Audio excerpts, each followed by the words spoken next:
भारत में चाहे supreme court हो या हाई कोर्ट हो या सबऑर्डिनेट कोर्ट हो, उसमें जजेस की जो संख्या है कम होने की वजह से कई बार ये मामला उठता है कि लंबित मामलों की संख्या काफी बढ़ रही है और जिससे लोगों को न्याय पाने में असुविधा हो रही है। इस दिशा में भारत सरकार द्वारा 5 मई 2026 को एक महत्वपूर्ण निर्णय लिया गया, जिसमें कि यूनियन कैबिनेट द्वारा सुप्रीम कोर्ट में जजेस की संख्या को 33 से बढ़ाकर 37 करने के एक प्रपोजल को मंजूरी दी गई। जब हम यहाँ पर 33 और 37 की बात करते हैं तो इसमें हम चीफ जस्टिस ऑफ इंडिया को शामिल नहीं करते हैं। जब वो उनको शामिल करेंगे तो ये 34 से 38 माना जाएगा। ठीक है। सुप्रीम कोर्ट में जजेस की संख्या को बढ़ाने का ये एक्शन जो है, ये भारत में पहले भी किया जा चुका है।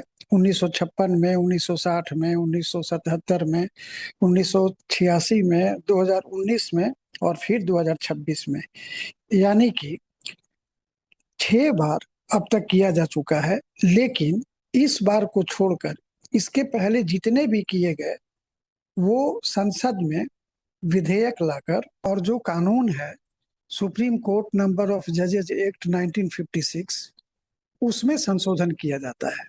ये पहली बार है कि इस बार ऑर्डिनेंस के माध्यम से ये काम किया गया।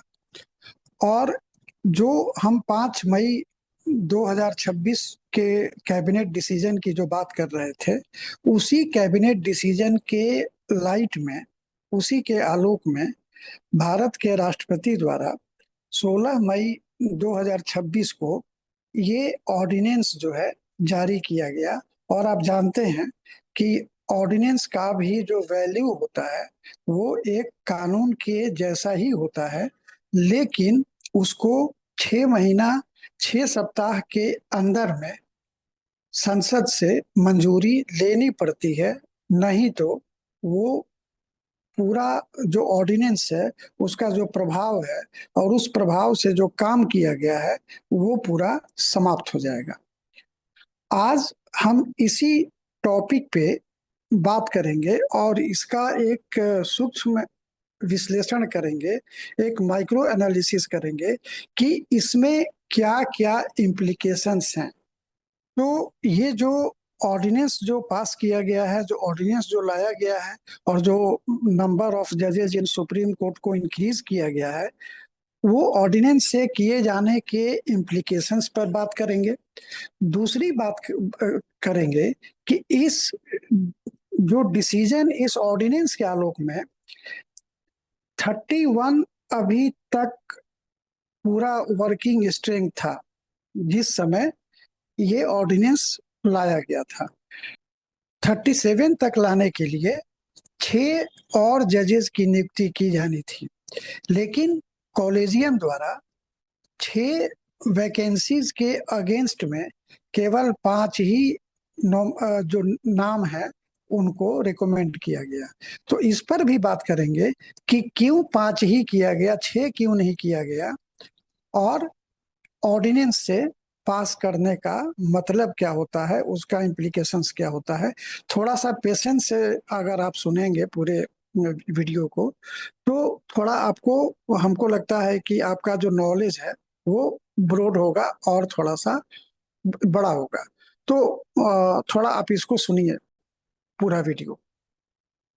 वैसे जब ये 16 मई को ऑर्डिनेंस आया था तो हम एक वीडियो 18 मई को अपलोड किए थे, जो कि आप इसको देख सकते हैं, उसका ये थंबनेल है।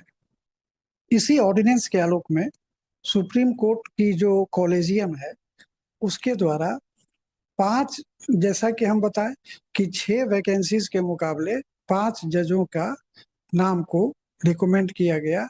और 2 जून को इन 5 जजेस ने अपना शपथ भी ले लिया। चीफ जस्टिस ऑफ इंडिया न्यायमूर्ति सूर्यकांत ने शपथ दिलाई। ठीक है। अब यहाँ पर ये सभी जो है ये पहले से हाई कोर्ट के जजेज हैं, ये बार से आई हैं। यानी कि इन सभी में जो जूनियर मोस्ट हैं वो ये हैं। ठीक है। तो इसमें हम एक चीज देखते हैं कि 31 तो पहले से थे, और उस समय 33 जो है संख्या थी। तो दो जो है उस उस पुराने वाले में वैकेंसी था, और ये जो 37 हुआ तो इसमें आपको 4 वैकेंसी इसमें बढ़ गया। इस 4 के मुकाबले में 3 लोगों की नियुक्ति की गई। तो 2 लोग जो हैं, मान लीजिए 2 लोग जो हैं वो तो आ गए पुराने वाले जो कानून के तहत जो 33 था उस वाले पोस्ट पे। बाकी जो ऑर्डिनेंस से जो बढ़ाया गया 4, उसमें से जो 3 सीट है उस पर ये तीनों आ गए। ठीक है। अब इसमें यहाँ पर प्रॉब्लम क्या है कि अगर ये ऑर्डिनेंस वापस ले लिया जाता है, क्योंकि राष्ट्रपति को अधिकार है, या फिर संसद के सत्र के चालू होने के 6 सप्ताह के अंदर में अगर इसको संसद से मंजूरी नहीं मिल सकी तो भी ये ऑर्डिनेंस समाप्त हो जाएगा। तो फिर और एक तो फिर क्या होगा कि ये ऑर्डिनेंस जो है खत्म हो जाएगा, और उसके कारण से ये जो 33 से 34 सीट बढ़ाया गया है ये पूरा खत्म हो जाएगा। तब तो इन जजेस को हटाना पड़ेगा। लेकिन ये भी जजेस के नियमावली में है कि एक बार जब ये शपथ ले लेते हैं और पद पे आसीन हो जाते हैं तो इनको बीच में नहीं हटाया जा सकता है। और ये अपने स्वेच्छा से अगर त्याग पत्र दे दे तो वो एक अलग बात है। लेकिन ऐसे अगर हटाना होगा तब फिर 124 आर्टिकल के तहत इन पर हटाने के लिए रिजोल्यूशन लाना पड़ेगा और पार्लियामेंट से पास करना पड़ेगा।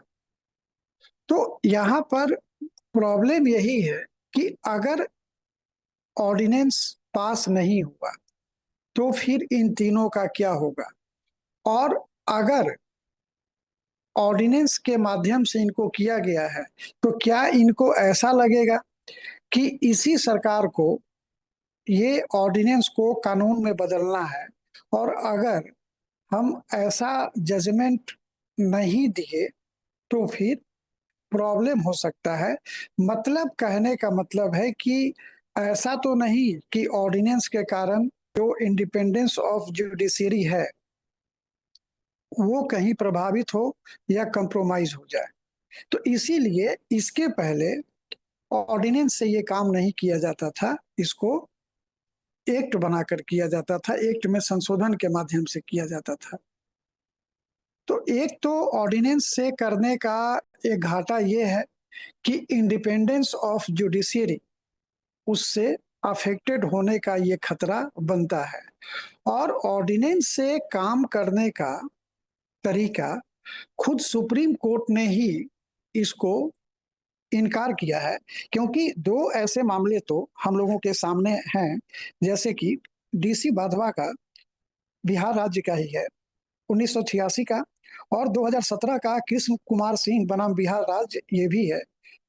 दोनों में सुप्रीम कोर्ट ने ऑर्डिनेंस के माध्यम से काम करने को संविधान के प्रति धोखा बताया है।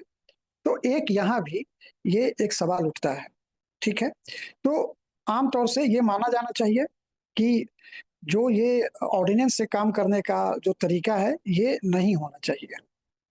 और जुडिशरी के इंडिपेंडेंस को, मतलब इंडिपेंडेंस किससे, इंडिपेंडेंस एग्जीक्यूटिव से, इंडिपेंडेंस पॉलिटिकल लीडरशिप से, सरकार से, सरकार मतलब कि उसका लेजिस्लेटिव पार्ट जो है उससे। तो ये चीज यहाँ पर एक खतरे में पड़ सकता है। हम लोगों का जो दूसरा प्रश्न था कि जो 6 अगर सीट था तो 5 ही क्यों हुआ। अब इसमें यहाँ पर सरकार ने कई बात को ध्यान में रखा है। सबसे पहली बात कि 6 महीना तो होता है कब ये महीना होता है दिसंबर, कि इस ऑर्डिनेंस को दिसंबर तक संसद से मंजूरी ले लेनी हो। अगर उसके पहले ही ये अगर तीनों परमानेंट जज पे, मतलब परमानेंट तो है ही, मतलब कि पुराने वाले जो 33 वाला था, अगर उसमें चले आते हैं तो फिर ऑर्डिनेंस के मंजूर होने या नहीं होने से इन पर कोई प्रभाव नहीं पड़ेगा, बशर्ते कि ये दिसंबर तक, दिसंबर के पहले तक ये पुराने वाले सिस्टम में 33 वाले पोस्ट पर ये आसीन हो जाए। जाहिर है कि जो जूनियर आएंगे वो नए वाले पोस्ट पे आएंगे।